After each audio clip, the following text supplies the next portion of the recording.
Welcome back to another episode of Rocking Midlife, the podcast. And it's me today, and I am going to be talking to you about a subject that is very close to home, and that is giving you 5 tips for living positively with chronic pain. Now, I'm actually in the middle of all the summit interviews, and this morning's guest was Lisa King, whose business is The Fulfilled Pharmacist, and she specializes in teaching women about how they can manage bladder pain.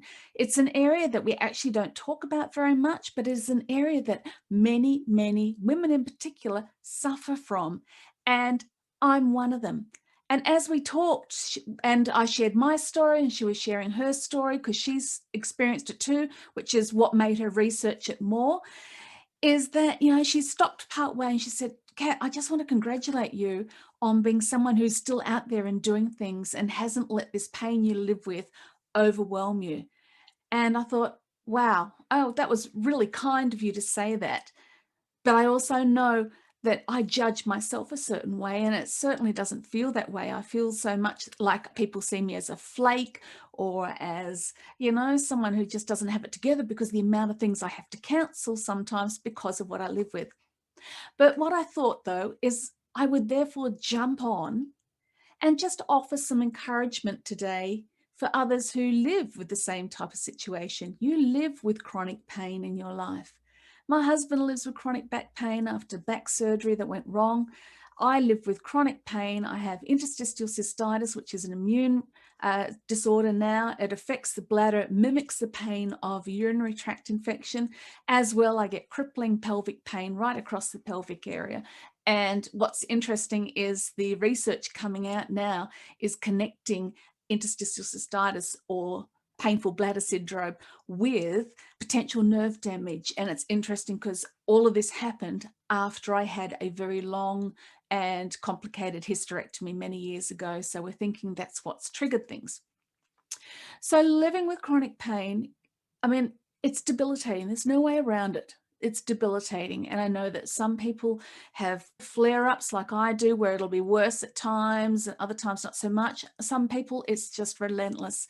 And my heart goes out to these people because not only are you uncomfortable and distracted, but it affects your work, it affects your friendships, it affects your intimacy levels, it affects everything about you, your psyche, how you look at yourself, how you feel, how you relate with the world. It really is a devastating thing to have to live with. And for many of us, it is a thing that we have to live with. It's something that can be managed, but not cured. I've had people say to me over the years, aren't you better yet? And then again, you feel that judgment. I'm not, so therefore I'm just not good enough. I couldn't get on top of it. I'm at fault. And at some point, we need to stop berating ourselves and judging those people who might be the quiet people in your life who always seem to pull out in things and say, okay, I don't understand, but I acknowledge that you have a very rough journey and how can I help? And just understanding can make such a huge difference. Having someone understand that you need to work from home in your recliner because it's too painful to go out and work in an office. That's me. And having people realize that you're not flaking out for the hell of it, that you're actually fighting a fight every day to get out of bed and to do something productive with your life. So here we go. There's no great answers, and I'm not going to give any medical or health advice whatsoever. I want to put a disclaimer in at this point. Of course, you need to see your doctor. If you feel that anything needs to be checked, please. This is just behavioral tips that I've learned on my journey. I'm not prescribing. I'm not giving out medical evidence on any level. Okay? We've got that clear? So let's dive in. These are my 5 tips for living positively when you also live with chronic pain.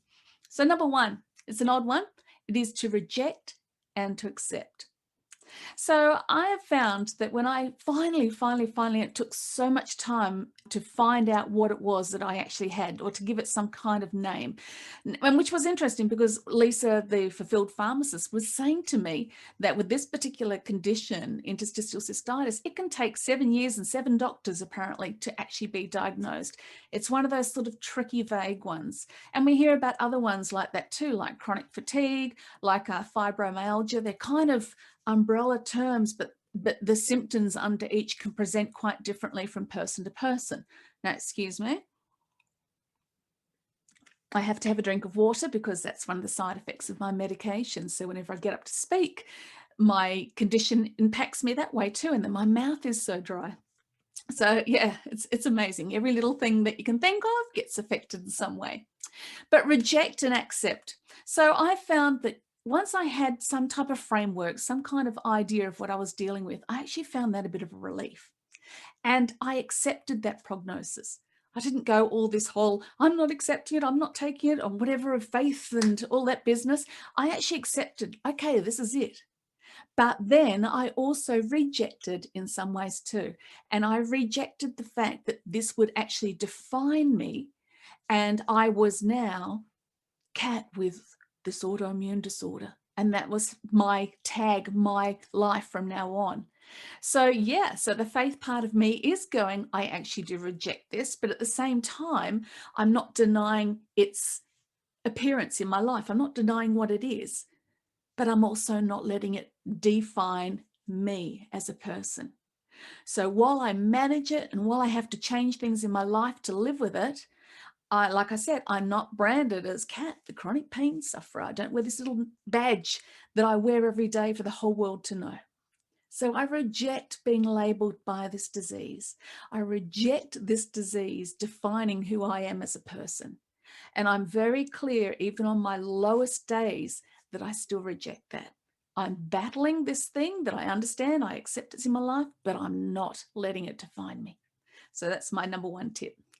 Number two, though, this is one that we learned when my husband was in hospital many years ago. He had a sterilization failure on the equipment that was used to operate on his spine and spent weeks and weeks having life-saving surgery after life-saving surgery. A very long saga, but he was incredibly ill and not expected to make it at all. It was horrendous, the infection he received. And we learned then that we had to be his advocate. Because the problem with large hospitals, and God love them, we know these professionals work so hard in these hospitals, but the problem is there's not always the communication because they're running from department to department. And we would find wires were crossed. One nurse thought they had to do this when the doctor had told him, no, we're doing this. And in the end, we realized that we had to take responsibility ourselves for being advocates for his care. Not that these people were doing anything intentionally bad, it was just that some communication things got lost in translation. And that's one thing I've learned with my own health over the years. Once I started getting these symptoms and living with this chronic pain, and trust me, it took years of sitting crying on my bed with ice packs between my legs. I'm upfront about it, in agony, just burning, crippled whenever I went away anywhere. When I was working at the gym, I was in the bathroom 20, 30 times during my shifts. When I was suffering this pain, no one could give me any answers. And it wasn't until I got to the point where I thought, I'm going to have to find some answers, that I started researching. And yes, we know the dangers of Dr. Google. So in the end, what I did though is I got all the research, started to get a grip thinking, gosh, this actually sounds like it could be it. But then I took that research to my doctor. And as she looked through it, she went, oh, yes, because it was an area that she wasn't so familiar with at that time either. So become your own advocate, not at the expense of the medical system and the professionals out there, but in conjunction with them. Because at the end of the day, they're average people who are doing their best to deal with a multitude of different illnesses and health situations every day, aren't they, with the variety of people they see. So you start fighting for yourself, research for yourself, and take it to them, and then it becomes a team effort to help manage this thing. Number three is adapt. It's part of that accepting of the condition that you have. And instead of wasting all your energy sort of riling against that label. Oh, I can't stand this. Oh, it's terrible. Why not go, okay, this is where we're at the moment, and adapt so that you can still be able to work. And adapting might mean that you have to change where you sit or where you work from, things like that. For me, COVID was such a relief. It really was, in that I stopped driving myself to have to get out the door and go work in office places and get out to meetings, this, that, and everything, because I was always in pain. And instead, I realized that if I sat in a recliner in the lounge and just took the weight off my pelvic area, I was actually able to cope and sit and do my work without that crippling pain that I dealt with whenever I went out and had to drive or had to sit on office chairs. So I learned to adapt with how my body could work best. So think about your physical surroundings. Are there ways that you can adapt? Are you someone who's dealing with pain in your arms? Can you be propping your arms up certain ways? Can you get help with certain medical bits of equipment or whatever? Just get creative. Work out how you can adapt so that you can keep functioning. I even found sitting on the bed with my legs propped, my back propped on a certain angle, and I had a stable table thing on me with my laptop, and I was able to keep working no problems with all the pressure off the pelvic area. So that was particularly on high pain days. And then number 4 kind of goes hand in hand with this, because that is learn to roll with the punches. Some days it will feel really, really bad. Some days the pain is unbearable. Now, because I've been standing here and talking and giving out over the last couple of days with interviews, and don't get me wrong, I love them. They've been amazing, but I'm feeling the pain. So I literally just went and took my painkillers prior to doing this call so that I can get through this call. You just got to roll with the punches sometimes. If you need medication, hey, take the medication while doing the research to learn about if there's other ways to support you. For me, I tried everything, all the natural things, and I've had to go on to daily meds. Do I like taking daily meds? No, I don't. In fact, you can hear my mouth going funny right again. No, I don't. But do they make a whole lot of difference for me at this moment in time as far as quality of life? Absolutely. So in conjunction with my doctor, that's the path we're riding at the moment. But it doesn't mean I stop researching and doing other things. And it doesn't mean I don't suddenly have pain flare-ups or everything's all magically gone, because it's not. When you have a chronic condition like what I have and so many people live with, it never truly fully goes away. You're managing it. You're managing it the best you are. And some days are worse than others. In my case, it can be triggered by stress. It can be triggered by food. Travel's a big one. And I'm traveling at the end of this week. So already I'm trying to think about ways that I can manage that pain. It can be triggered by all sorts of things. And I'm sure other people who have particularly autoimmune health issues will find the same thing, that there's so many different triggers besides just the obvious. So learn to roll with the punches. If you're having a bad day, pull back on the appointments if you need to. I've had to do this a lot lately, and trust me, I feel like it's so flaky sometimes. Thank goodness I've got a couple of close friends who understand, but general friends I know still struggle with it. I say I'm going and then I'm not. Or I'm more excited about an outing and then I pull out. And that really is because of the pain. Sometimes it's too unbearable to go. And sometimes you know the repercussions are going to be so bad because you know that's how your body triggers in a certain situation. So you've just got to roll with the punches. It's part of that acceptance again. Sometimes you've got to push yourself, though. Don't get me wrong. Sometimes it's a matter of actually, no, I've committed to this. I know I can get through this. So you push yourself that little bit harder. But the wisdom comes in knowing your body well enough that it's like an educated decision to push yourself at those times. But be gentle with yourself. And that's my 5th point. Be gentle with yourself. Be kind with yourself. Your illness, your situation, your pain doesn't have to define you. You are still an incredibly wonderful person who is valuable, who has your unique gifts that your people in your world need you to share with them. So be kind and be gentle with yourself. If it is a high pain day where you just need to chill and you just need to give yourself space, do that. I know it's challenging when you don't work for yourself, and my heart goes out to you. I've been in that situation and I know how challenging that is.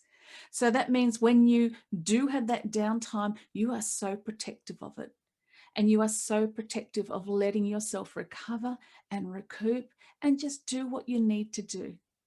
And in being kind with yourself, and this is going to sound so silly, but when you get up of a morning and it may be hurting, maybe kicking in, but look in that mirror and smile at yourself, because you're getting up there and you're living life and you're doing your best and you're determined that this thing is not going to stop you from being who you are. So give yourself a smile every morning and remind yourself that you are worth it, that this pain is just this thing in your life. It's not you, and you have so much more to give. So I hope this encourages someone out there who also lives with chronic pain. It was just really on my heart after speaking to Lisa about the bladder issues, and I just wanted to share as someone who experiences that every single day, who has to manage it every single day, and in an area of their body where I can't necessarily tell everybody about that. It's pretty obvious if you've got a broken arm or a broken leg, but when it comes to mental health or autoimmune or things like that, particular in my case around the woman bits and all that, it's not a general conversation we have. But when you're being kind to yourself, bear in mind that everybody else is going through something too. So be kind to others. So take care. Check out the links below. If this has helped you, please like, subscribe. If this is on one of the audio programs, make sure that you leave a review so this gets out for other midlifers who are living this type of life as well. And please share it. If there are people in your life that need to be encouraged, share it and let them know that you see them, you hear them, you understand, and you're there for them. It'll make a world of difference.